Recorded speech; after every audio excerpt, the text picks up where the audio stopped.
সাংবাদিক বন্ধুসকল, গণতন্ত্ৰ চতুৰ্থ স্তম্ভ স্বৰূপ সন্মানীয় সাংবাদিকসকল, আমি যোৱা ২৪ জুলাই তাৰিখে অসম চৰকাৰৰ আমন্ত্ৰণক্ৰমে আলোচনাত মিলিত হৈছিলোঁ আৰু অসম চৰকাৰৰ লগত হোৱা আলোচনা অসম চৰকাৰৰ ভৈয়াম জনজাতি আৰু অন্যান্য পৃষ্ঠপোষকতা কল্যাণ বিভাগৰ মন্ত্ৰী ডাঙৰীয়াৰ লগত আমাৰ যিবিলাক ইছ্যুজ আছিলে, আমাৰ যিবিলাক বিষয় আছিলে, সেইবিলাকৰ সম্পৰ্কত আলোচনা কালত আমাৰ মুখ্য বিষয়টো আছিলে যিটো সাংবিধানিক অধিকাৰ বিচৰা দীৰ্ঘদিনীয়া যি দাবী, সেই দাবী সম্পৰ্কত আমি বেছিকৈ ষ্ট্ৰেছ কৰিছিলোঁ। বাকী আনুষংগিক বহুতো দাবী আছে আমাৰ, মূলতে সাংবিধানিক অধিকাৰ আৰু সাংবিধানিক মৰ্যাদাৰ কাৰণে যিটো সংগ্ৰাম ইতিমধ্যে ৩.৫ দশক ধৰি চলিল।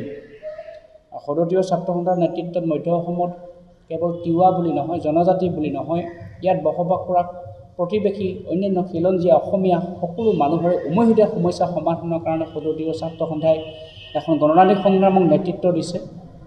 তাৰ অংশীদাৰ সকলো শ্ৰেণীৰ ৰাইজ। গতিকে আমাৰ কথাখিনি, আমাৰ দৃষ্টিভংগীখিনি অসম চৰকাৰৰ হোৱা আলোচনা আৰু বিভাগীয় কেন্দ্ৰীয় চৰকাৰৰ মন্ত্ৰী বা আমোলা বিষয়াৰ লগত হোৱা আলোচনা, এইখিনি কথা আমি ৰাইজৰ জ্ঞাততে সদৰি কৰিব বিচাৰিছোঁ আৰু প্ৰতিগৰাকী শ্ৰদ্ধাৰ সাংবাদিক বন্ধুৰ সহযোগিতা বিচাৰিছোঁ। আৰু যিটো আমি প্ৰেছ বিবৃতি হিচাপে, প্ৰেছ টোকা হিচাপে প্ৰস্তুত কৰিছোঁ, তাক মই পাঠ কৰি দিব বিচাৰিছোঁ। মধ্য অসমত বসবাস কৰা তিৱাসকলৰ লগতে প্ৰতিবেশী অন্যান্য খিলঞ্জীয়া জনগোষ্ঠীসমূহৰ উমৈহতীয়া মৌলিক সমস্যা সমাধানৰ বাবে সদতীয় ছাত্ৰ সন্থাই ৩.৫ দশক ধৰি গণতান্ত্ৰিক আন্দোলন অব্যাহত ৰাখিছে। যোৱা ইংৰাজী ২৪ জুলাই ২০২৪ তাৰিখে সন্থাই ঘোষণা কৰা গণতান্ত্ৰিক আন্দোলনৰ কাৰ্যসূচীৰ প্ৰতি সঁহাৰি জনাই অসম চৰকাৰৰ ভৈয়াম জনজাতি আৰু অন্যান্য পিছপৰা কল্যাণ বিভাগৰ মন্ত্ৰী মহোদয়ে আনুষ্ঠানিক পত্ৰ প্ৰেৰণ কৰাত সন্থাই আলোচনাত মিলিত হয় আৰু আলোচনা কালত তেখেতে অসম ৰাজ্যিক চৰকাৰে কেন্দ্ৰীয় চৰকাৰে প্ৰেৰণ কৰা প্ৰস্তাৱৰ সন্দৰ্ভত কেন্দ্ৰীয় জনজাতি পৰিক্ৰমা মন্ত্ৰী মাননীয় পীযুষ জুৱেল ওৰাম ডাঙৰীয়াক সাক্ষাৎ কৰিবলৈ পৰামৰ্শ আগবঢ়ায়।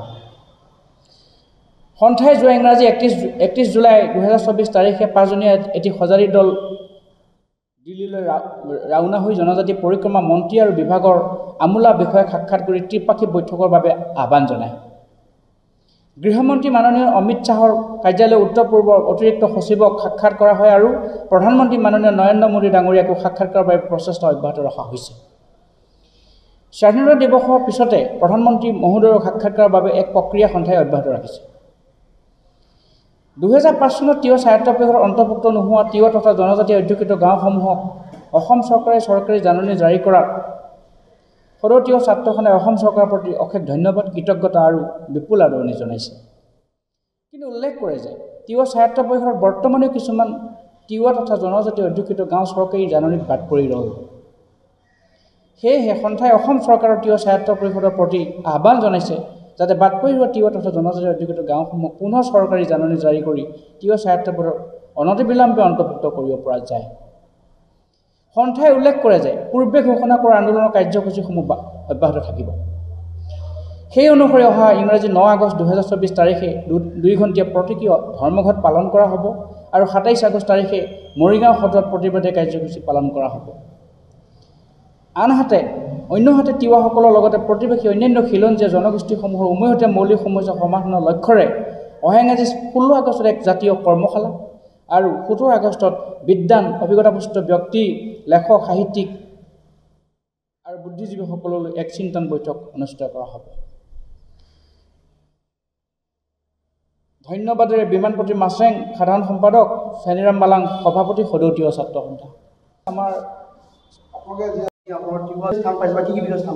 এই ভৈ জিলা অবিভক্ত অসম আছিল তেতিয়া, সেই বিষয়টো আমি স্থান দিছোঁ। সেইটো এটা কেন্দ্ৰীয় চৰকাৰৰ বিষয়, সেইটো আমাৰ ৩ নম্বৰ বিষয় হিচাপে আছিলে।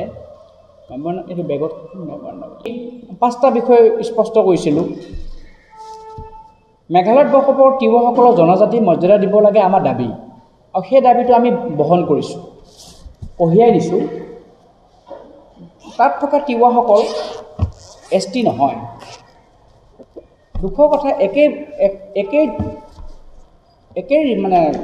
একেই জনগোষ্ঠী, একেই জাতি,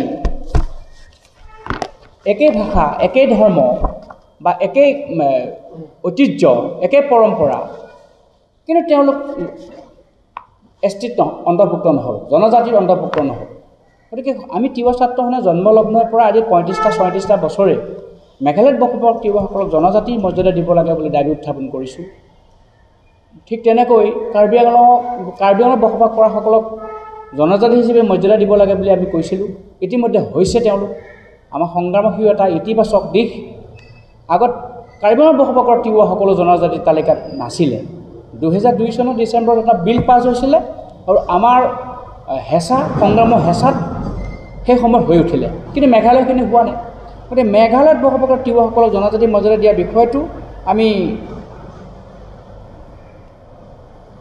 5 নম্বৰ বিষয় হিচাপে আমি আনিছিলোঁ প্ৰথম আমি কাউন্সিল অফ 16 কথা কৈছোঁ প্ৰথম বিষয় দ্বিতীয় বিষয় আছিলে আমি বিধানসভা 26লৈ ৰখা নাই যিমান সোনকালে প্ৰায় পুনৰ আখুৱা থকা ত্ৰুটি থকা বিধানসভাৰ যি ডেলিমিটেশ্যন হৈ গ'ল 23 চনৰ আগষ্টত ফাইনেল চেপ দিলে আমি পুনৰ বিধানসভাৰ পুনৰ্গঠন কৰাৰ কথাটো আমি দাবী হিচাপে জনাইছোঁ সেইটো কেন্দ্ৰীয় চৰকাৰৰ কথা কেন্দ্ৰীয় চৰকাৰৰ দাবী জনাবই লাগিব অন্তত তিৱা স্বায়ত্ব পৰিষদ এলেকাত 3টা সিট বিধানসভাৰ জনজাতিৰ বাবে সংৰক্ষণ কৰক এই কথাটো আমি দাবী হিচাপে আনিছোঁ কাৰণ তিৱাসকল এটা ঐতিহাসিক জনগোষ্ঠী প্ৰাচীন জনগোষ্ঠী এই অঞ্চলৰ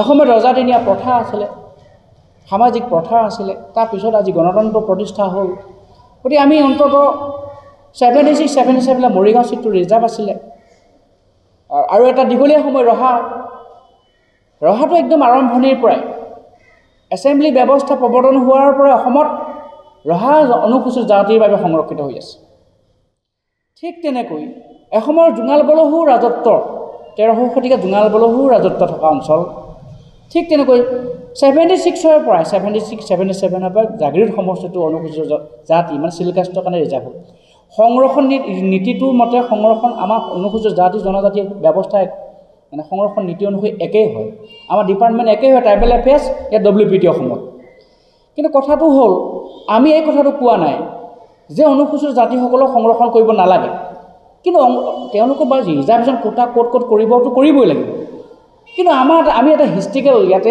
এটা প্ৰাচীন জনগোষ্ঠী হিচাপে এই অঞ্চলত অন্ততঃ আমি 3টা বিধানসভা কথাটো দাবী জনাইছোঁ তৃতীয় বিষয় হিচাপে আছিলে আমি কাৰ্বি আংলঙত বসবাস কৰা তিৱাসকলৰ বাবে কাৰ্বি আংলং স্বায়ত্ব পৰিষদৰ ভিতৰতে আঞ্চলিক স্বায়ত্ব পৰিষদো আমি দাবী জনাইছোঁ সেইটো আমাৰ জন্মলগ্নৰ দাবী আৰু সেই কথাটো অসম চৰকাৰে কৈ আছে যে কাৰ্বি আংলং স্বায়ত্ব পৰিষদৰ নেতৃত্বৰ লগত বহুৱাই পেলাই কামখিনি কৰিম কিন্তু এই কথাটো আমি চেণ্ট্ৰেল গভৰ্ণমেণ্টক প্ৰেছাৰ হিচাপে দিছোঁ 4 নম্বৰ বিষয়টো আছিলে আমি abolishing land mutation and transfer of protected land in tribal belt and block areas of Tiwa autonomous council Tiwa স্বায়ত্ব পৰিষদৰ যিখিনি ট্ৰাইবেল বেল্ট আছে ব্লক আছে এই অঞ্চলটোত লেণ্ড যিটো ইলিগেলি মিউটেশ্যন এণ্ড ট্ৰেন্সফাৰ হয় সেইটো বন্ধ কৰিব লাগে উঠাই দিব লাগে এই কথাটো আমি চেণ্ট্ৰেল গভৰ্ণমেণ্টক কৈছোঁ recognition of the people of Tiwa community of scheduled tribe living in Meghalaya state Ribhoi জিলা মেঘালয়ত বসবাস কৰা তিৱাসকলৰ জনজাতিৰ মৰ্যাদা দিব লাগে এই কথাটো আমি আনিছোঁ এইখিনি আমাৰ মূল কথা সঁহাৰিটো ট্ৰাইপাৰ্টিক টকটো আমি বিচাৰিছোঁ এইকাৰণে ট্ৰাইপাৰ্টিক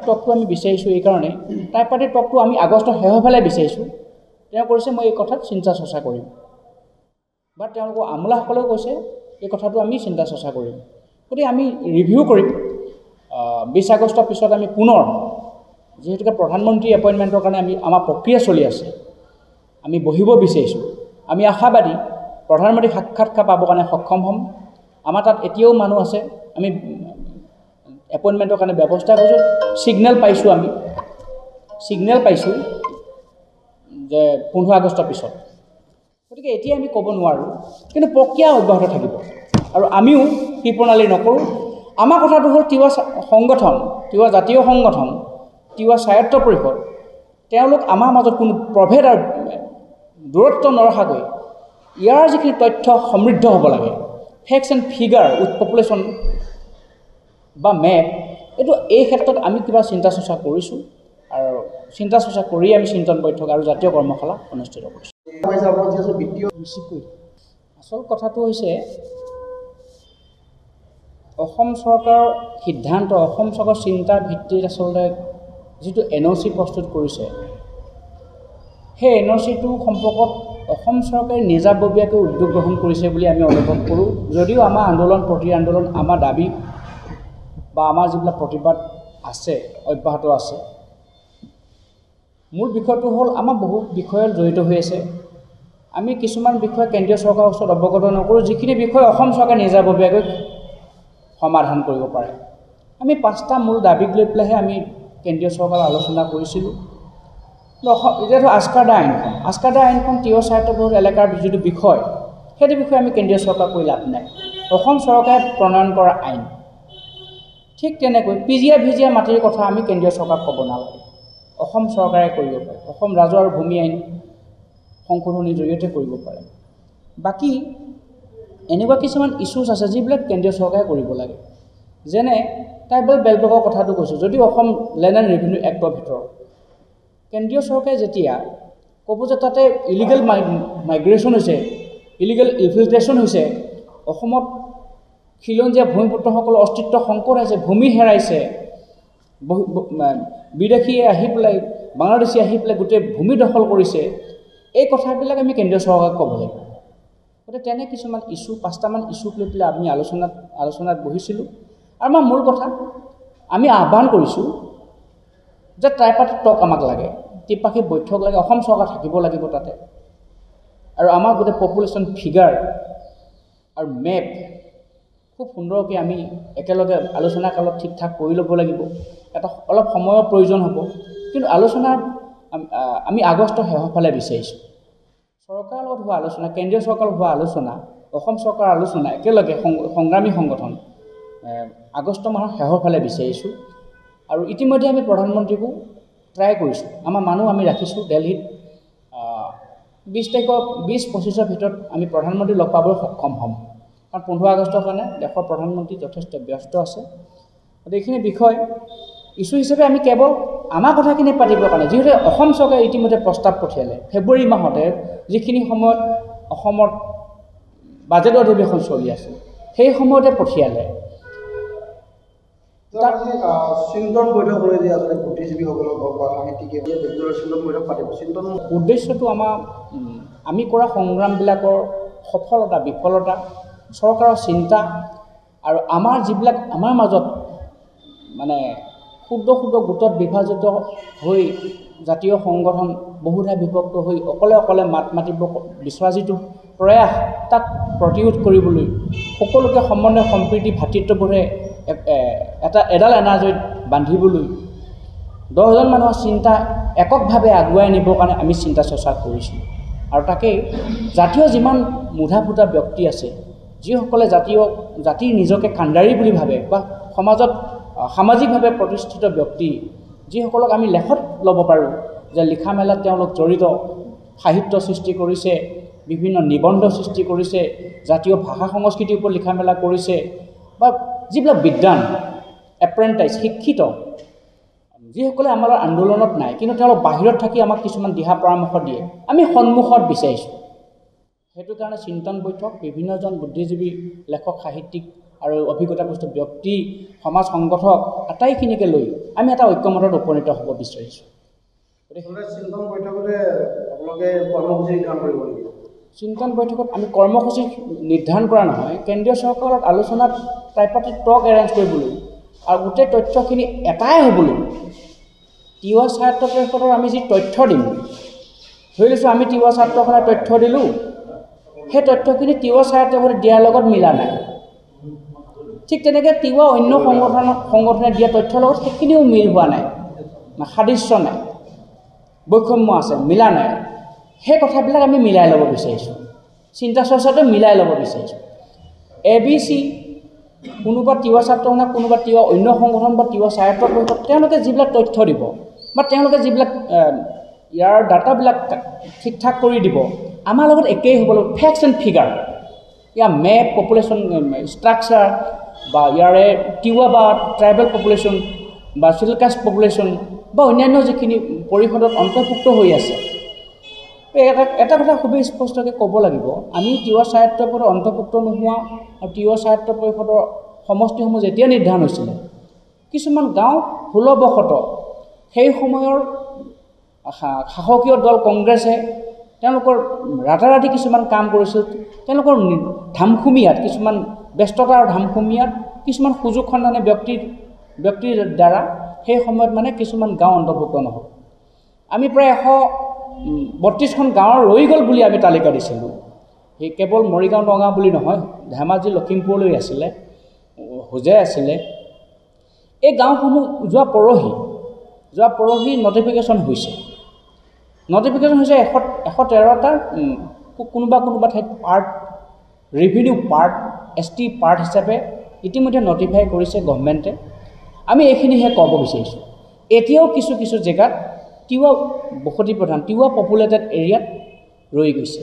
আঙুলিয়ে ক'ব বিচাৰে মৰিগাঁও বিহুবৈ সমষ্টি একদম নিকটৱৰ্তী দুৰুলা ডুবি লালুংঘাট বুলি কয়, লালুংঘাট গাঁওখন এইবাৰ নটিফিকেশ্যনৰ অন্তৰ্ভুক্ত নহ'ল। ঠিক তেনেকৈ নগাঁও জিলাত বামুণী দলৈ গাঁও প্ৰায় 450 একেলগে থকা মানুহ তিৱা লোক, বামুণী দলৈ গাঁও অন্তৰ্ভুক্ত নহ'ল।